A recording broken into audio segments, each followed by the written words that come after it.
Assalamualaikum. Now I want to take a class about advanced vocabulary. আমাদের speaking লেভেলটাকে একটু advance করার ক্ষেত্রে আমরা যদি এই ধরনের ওয়ার্ডগুলোকে ইউজ টু করি তাহলে আমাদের লেভেলটা আপ হয়ে যাবে। First word is inevitable. Inevitable word মানে কি? আমরা অনেক সময় বলি ইম্পর্টেন্ট, ক্রুশাল, খুবই গুরুত্বপূর্ণ, এরকম জিনিসের ক্ষেত্রে আমরা ইনএভিটেবল ইউজ করব। দেন টার্মিনেট। টার্মিনেট অর্থ কোনো কিছু শেষ করা। আমরা at the end of time না বলবো, আমরা বলবো at the terminate time. Last, not last, third word is articulate. Articulate মানে হলো কোনো কিছু ক্লিন করা, বলা, কোনো কিছু সম্পর্কে ডিসক্রাইব করা।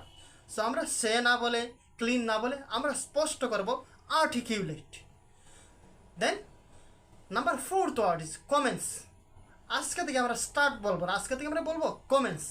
So now I want to comments my introduce. Last word is contemplate. So contemplate মানে হলো থিঙ্ক করা বা কনজেকচার করা। সো আজকে থেকে আমরা থিঙ্কিংকে অ্যাভয়েড করে ফেলবো, আজকে থেকে আমরা ইউটিলাইজ করবো contemplate. That is the end of class. আসসালামু আলাইকুম।